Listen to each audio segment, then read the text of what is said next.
ছেলে বাবু পেটের কোন পাশে থাকে? ডান পাশে থাকে নাকি বাম পাশে থাকে নাকি মাঝ বরাবর থাকে? আসলে ছেলে বাবুর অবস্থানটা পেটের কোন দিকে থাকলে ছেলে বাবু হয়? আমার ছেলে বাবু পেটের কোন পাশে ছিল? আজকে আমি এই ছেলে কোন পাশে থাকে কোন দিকে থাকে এই পুরো ব্যাপারটাই আপনাদের মাঝে ক্লিয়ার করব।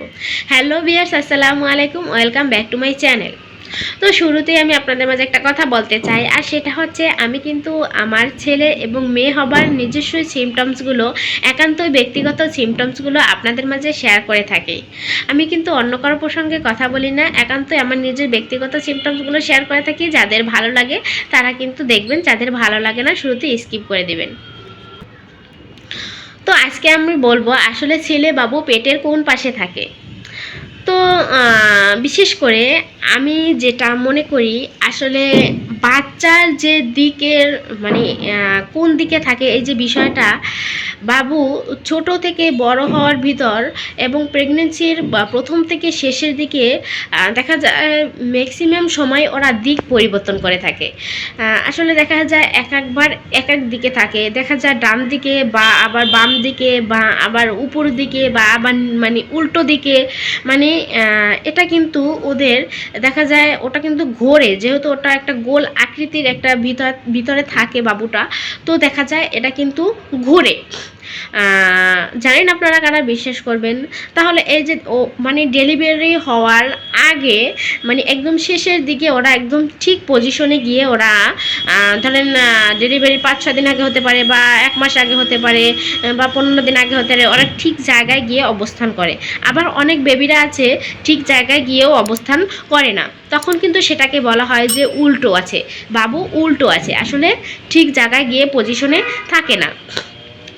তো আসলে এই যে ছেলে বাবুর বিষয়টা, বাবু বলতে যে কোনো এক সাইডেই থাকে, ছেলে হোক বা মেয়ে হোক, তাতে কোনো আসলে এরকম কোনো নির্ধারণ করা যায় না যে কোন দিকে থাকে। আসলে প্লাসেন্টা এন্টেরিয়র না পোস্টেরিয়র, এই প্লাসেন্টা অনুযায়ী কিন্তু বাবু থাকে। তো এই বেশিরভাগ এন্টেরিয়র প্লাসেন্টাই ছেলে বাবু হয়ে থাকে।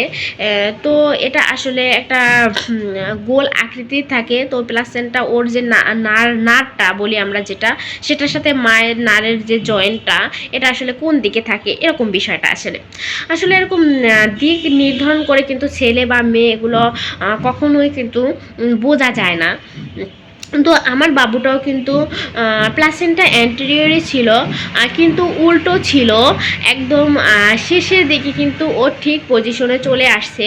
আর আপনাদের বাবুরা যদি ঠিক পজিশনে চলে আসে, মাথাটা থাকবে নিচের দিকে, পা থাকবে উপরের দিকে।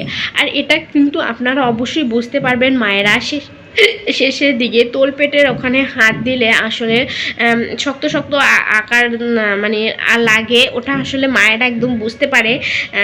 যদিও নতুন যে মায়েরা আছে তারা আসলে বুঝবে না। আমি আসলে বুঝতে পারছিলাম যখন আমার বাবুটা ঘুরে উল্টো ছিল, তখন তারপর ঘুরে যখন ঠিক পজিশনে আসছে, তখন আমি বলছি যে আমার বাবুটা ঠিক পজিশনে আসছে। তখন আবার গিয়ে যখন আমি আলতা কষি, তখন দেখছি যে হ্যাঁ ঠিক পজিশনে আসছে। আসলে এটা বোঝা যায়, নিচে একটা ভার থাকে, মাথাটা থাকে শক্ত টাইপের থাকে এরকম আসলে। তবে এই ঠিক পজিশনে আসার আগে ওরা যে কোনো দিকে কিন্তু ঘুরতে পারে, মাথা যে কোনো দিকে কিন্তু থাকতে পারে, এটা কিন্তু একদমই স্বাভাবিক। আসলে এটা দ্বারা ছেলে আর মেয়ে কখনোই নির্ধারণ করা যায় না, এটা একদম ভুল একটা বিষয় যে ডান দিকে থাকলে ছেলে হবে বা বাম দিকে থাকলে ছেলে হবে, এটা আমি একদমই মানি না। তবে ছেলে মেয়ে হবার বিভিন্ন ধরনের সিমটমস আছে যেগুলো আসলে একদমই মানা যায় বা যেগুলো বিশ্বাস করার মতো, আমার এই চ্যানেলে দেওয়া আছে। কিন্তু এই সব বিষয় আসলে বিশ্বাস করার মতো না। আপনাকে যদি সঠিকভাবে জানতে হয় তাহলে অবশ্যই আলট্রাসোনোগ্রাফির মাধ্যমে জানতে হবে। তাছাড়া শরীরের কিছু পরিবর্তন বা লক্ষণ থেকে আসলে বোঝা যায়, কিন্তু এরকম দিক নির্ধারণ করে কিন্তু কখনোই বোঝা যায় না। তো আমার চ্যানেলে কিন্তু অনেক ধরনের সিমটমস বা লক্ষণের কথা কিন্তু দেওয়া আছে। তো এগুলো আসলে আমাদের দাদি নানিরা কিন্তু তারা বলতে পারতো, শরীরের চেহারা দেখে, ফেস দেখে, পেটের আকার দেখে, মানে এরকম দেখে কিন্তু বলে দিতে পারতো, আর সেগুলো কিন্তু হতো। তো এরকম কিছু বিষয় আছে যেগুলো দেখে আসলে বোঝা যায়, কিন্তু এই যে পেটের ভিতরে দিক নির্ধারণ করে আসলে কখনোই বোঝা সম্ভব না। আমি তো বললামই যে বাচ্চাটা ঘোরে, ডক্টরি ভাষায় যেটা বলে। তো এটা আসলে এটা এই এন্টেরিয়র পোস্টেরিয়র যারা প্লাসেন্টা দ্বারা কখনোই নির্ধারণ করা সম্ভব না। প্লাসেন্টা এন্টেরিয়রও ছেলে হয়ে থাকে এবং প্লাসেন্টা এন্টেরিয়রও মেয়ে হয়েও থাকে, তবে বেশিরভাগ ক্ষেত্রে শুনেছি ছেলে হয়।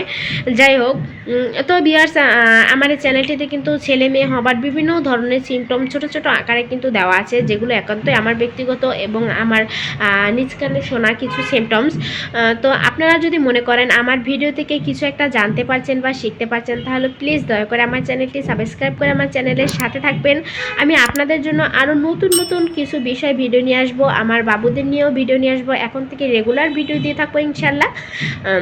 তো সবাই আমার বাবুর জন্য দোয়া করবেন। আপনাদের যাদের ছোট বাবু আছে তারা আসলে কীরকম কী আছে, এখন একটু কিন্তু আবহাওয়া পরিবর্তনশীল, তো এখন কিন্তু ম্যাক্সিমাম ঘরে কিন্তু জ্বর, ঠান্ডা, কাশি, বাথরুম এগুলো হয়ে থাকে। তো আপনারা প্লিজ দয়া করে আপনাদের বাবুদের সাবধানে রাখবেন। আমার বাবুটা কিন্তু অসুস্থ হয়েছিল, যদিও আমার একটু ভুলের জন্য, এখন আল্লাহর রহমতে সে পুরোপুরি সুস্থ আছে। তো আপনারা যারা নিউবর্ন বেবির মায়েরা আছেন তারা কিন্তু অবশ্যই আপনাদের মায়ের বাচ্চাদের প্রতি একটু বেশি কেয়ার নেবেন। তো আসলে আপনারা কোন বিষয়ে ভিডিও চাচ্ছেন সেটা কিন্তু অবশ্যই কমেন্ট করে জানাবেন। আজকে এ পর্যন্তই, সবাই ভালো থাকবেন, সুস্থ থাকবেন। আল্লাহ হাফেজ, টাটা, বাই বাই।